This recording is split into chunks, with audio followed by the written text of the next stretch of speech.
tempos tão turbulentos em que vivemos. Eu quero trazer à sua memória esclarecida o texto do Salmo 11. E é um salmo que retrata a realidade contemporânea e oferece para nós escape, livramento, consolo, refrigério. Eu quero então tratar do tema o triunfo da fé sobre o medo. Vivemos numa sociedade marcada por violência, temos medo de sair às ruas, medo de sequestro, medo de assalto, medo de arrombamento, medo de bala perdida. Vivemos como que reféns. Temos tantas pressões de todos os lados, tantas ameaças, tantos riscos. E diante desse cenário tão sombrio, às vezes o medo assalta o nosso coração. Os inimigos são muitos deles invisíveis, espirituais, que conspiram contra nós, que urdem planos e tramas para nos apanhar, para nos derrubar, para nos envergonhar. Nós vivemos uma realidade dramática onde os princípios e valores que devam reger a sociedade, colunas que deveriam sustentar a família, estão sendo destruídos, dinamitados, solapados. E é nessa conjuntura que o salmista Davi vai escrever o Salmo 11. Eu peço sua vênia para ler esse texto com você e depois tecer algumas importantes considerações para o nosso enlevo, para o nosso ensino. Davi então escreve assim: no Senhor eu me refugio. Como dizeis, pois, a minha alma foge como pássaro para o teu monte, porque eis aí os ímpios armam o arco, dispõem a sua flecha na corda para as ocultas dispararem contra os retos de coração. Ora, destruídos os fundamentos, o que poderá fazer o justo? E ele prossegue: o Senhor está no seu santo templo, nos céus tem o Senhor o seu trono, os seus olhos estão atentos, as suas pálpebras sondam os filhos dos homens. Veja a consequência. O Senhor põe à prova ao justo e ao ímpio, mas ao que ama a violência, a sua alma abomina. Fará chover sobre os perversos brasas de fogo e enxofre, e vento abrasador será parte do seu cálice. Porque o Senhor é justo, ele ama a justiça, os retos lhe contemplarão a face. No verso 3, ele aborda o problema que está acontecendo na sociedade, lá do seu tempo. Davi viveu 1000 anos antes de Cristo, portanto, Davi viveu há mais de 3000 anos. E ele enfrentava lá os mesmos problemas que nós enfrentamos aqui. Os tempos mudaram, a ciência foi completamente revolucionada por novas descobertas. Nós temos hoje um avanço tecnológico extraordinário. Hoje vivemos a realidade da inteligência artificial. Hoje nós rompemos a barreira do som. Hoje nós viajamos não apenas com celeridade para as nações da Terra, mas avançamos no espaço. Entretanto, apesar dessas conquistas, nós lidamos com os mesmos problemas do passado. E no verso 3 ele diz assim: ora, destruídos os fundamentos, o que poderá fazer o justo? Veja você que este é um ataque sutil.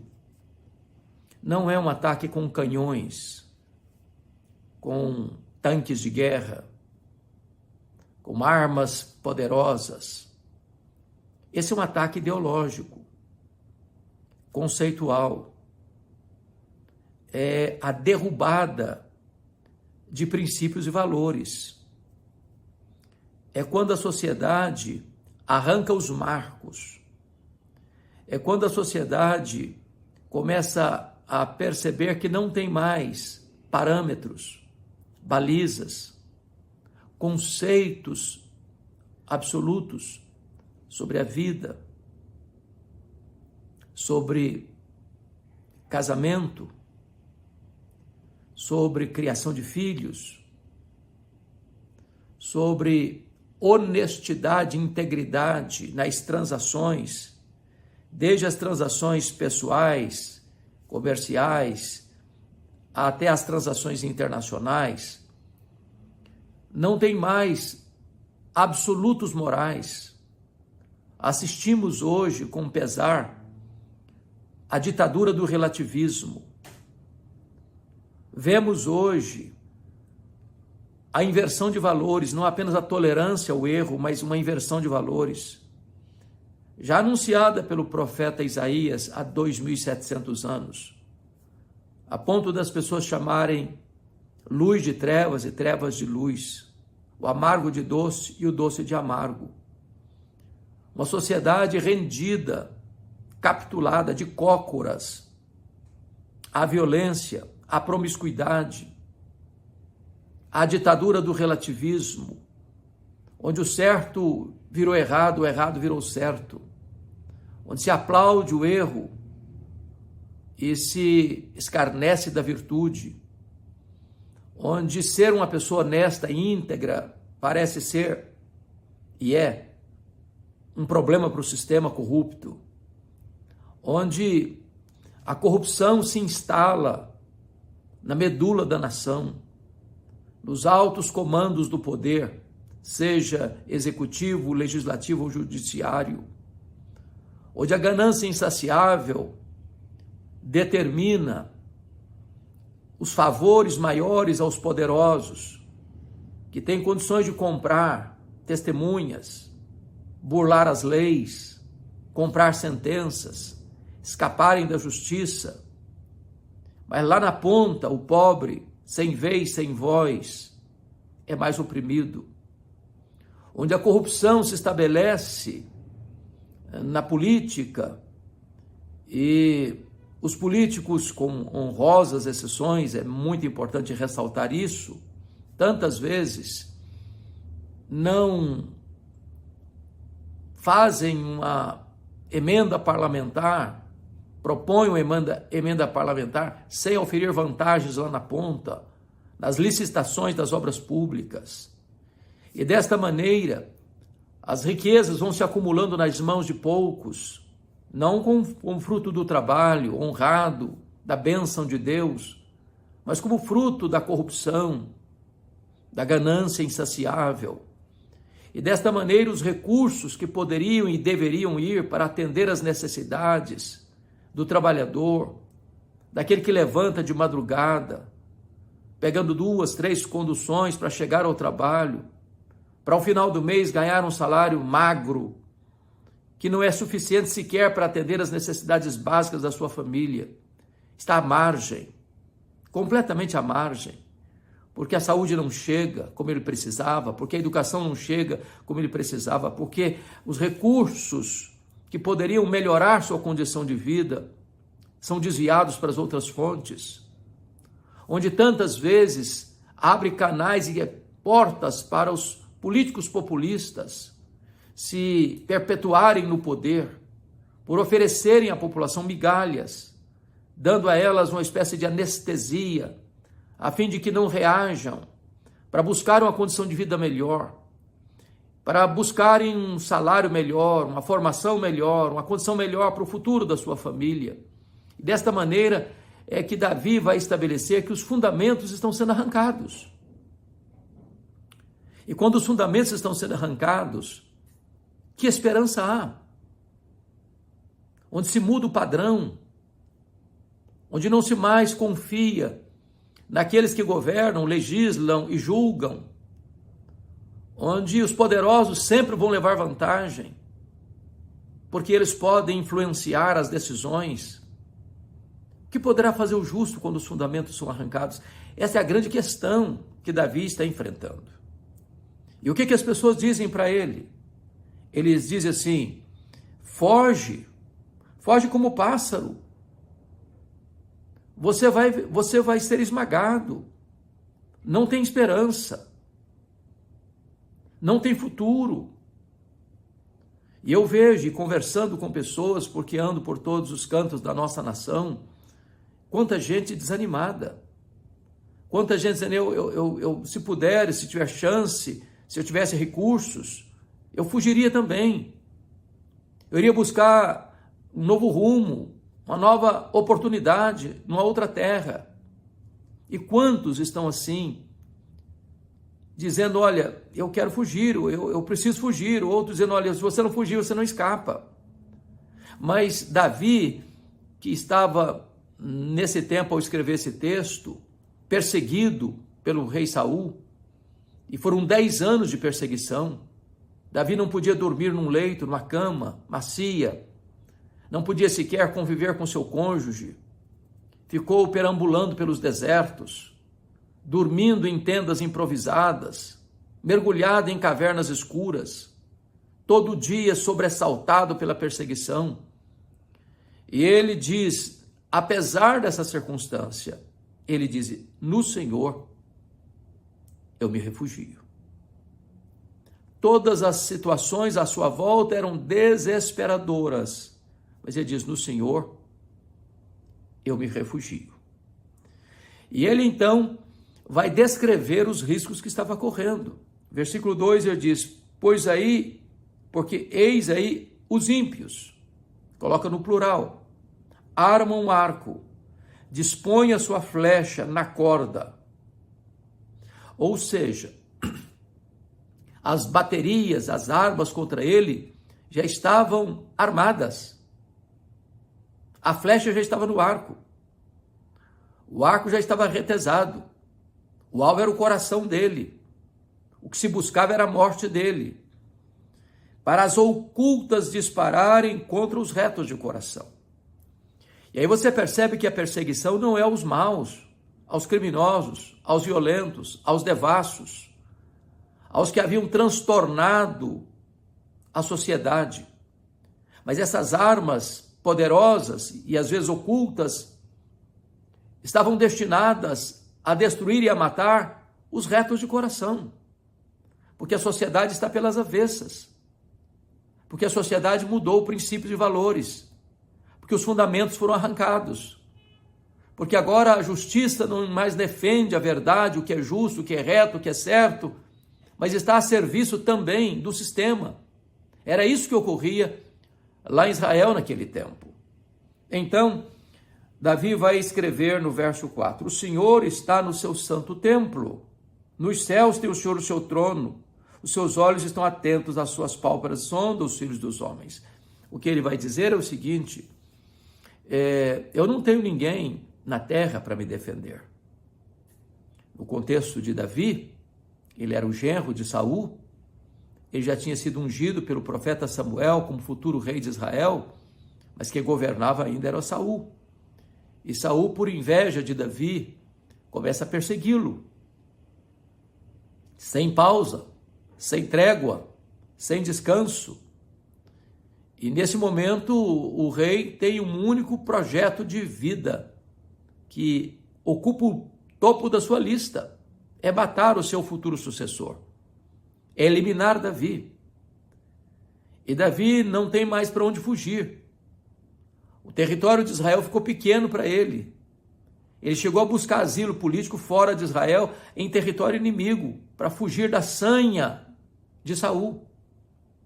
Mas nessa conjuntura toda, de opressão, de perseguição, ele entende uma coisa, que Deus continua no trono.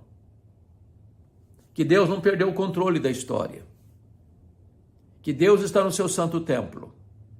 Que Deus está vendo todas as coisas, que nada escapa ao conhecimento e ao olhar perscrutador de Deus. O que pode nos trazer esperança, quando os fundamentos da terra estão destruídos, é que Deus continua sendo Deus. Ele não perdeu as rédeas, ele não perdeu o controle. Ele está sentado num alto e sublime trono.